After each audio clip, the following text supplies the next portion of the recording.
5 things you need to know about attraction. My name is Coach Adrian, and this is Happily Committed. Subscribe to this channel if you haven't already done so for weekly content and help on how to make your relationship great. So, if you want to know about attraction, the number one tip that I have for you is that attraction is basically confidence plus well-being. If you are confident, you will attract others.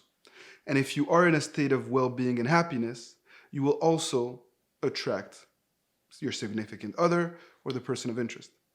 And many times we tend to get insecure when we love someone. There's the butterflies, we can become self-conscious, and we lose our natural instincts and tendencies that make us special to begin with. It's happened to me, and I'm sure that it's happened to you too.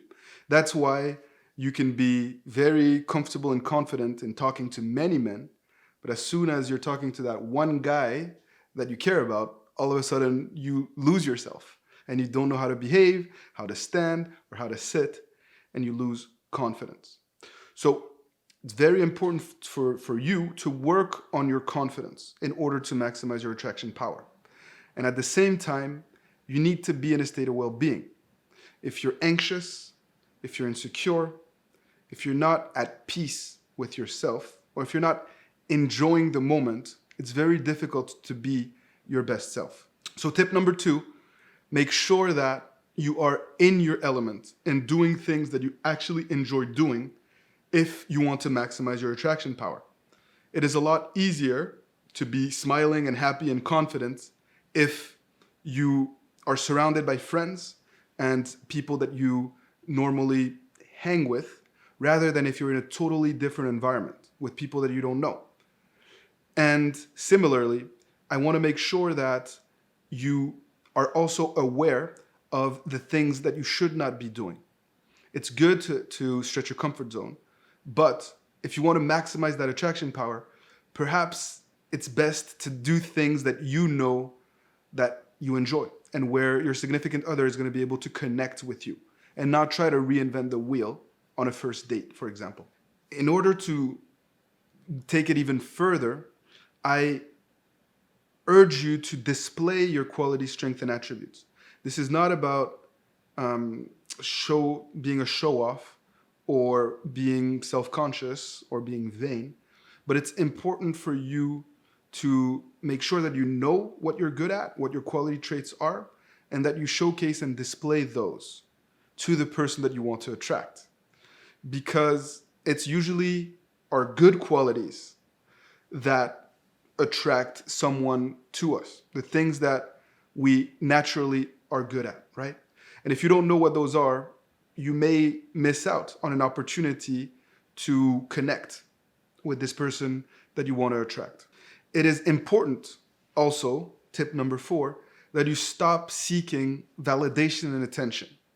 Usually, we become insecure around this person that we care for or that we love because we want their validation, because we want their attention.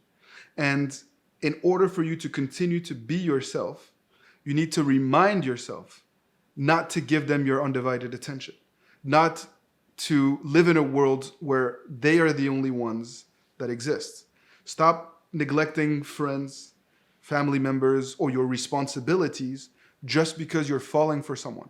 Because if you do that, and if you just indulge in the honeymoon phase, it's going to be very difficult for you to transition out of that honeymoon phase. And it's going to create some sort of imbalance, and you're going to end up pushing them away. So make sure that you stay grounded. Otherwise, you're not going to be able to sustain this relationship. And last but not least, don't put them on a pedestal. That's what this entire video is about. Just because you love someone or care for them does not mean that they are more important than you. They're not more important than your responsibilities. And they would be lucky to have you in their lives. You have a lot of quality traits and attributes. You are a wonderful soul yourself. You have a lot to offer. So don't sell yourself short. Don't act as if you have everything to lose if this somehow doesn't work out. That is very, very important. Ultimately, attraction is also about having fun, being in the moment, and not letting anxieties and insecurities take over. So stop projecting yourself in a future together and stop worrying about what may or may not happen and just live and enjoy the ride. If you have thoughts on attraction, leave them in the comment section below. It'd be my pleasure to interact with you, share with others also what you have learned and when you've realized that you're at your best. As always, thank you for tuning in. This is Happily Committed, and we are here for you.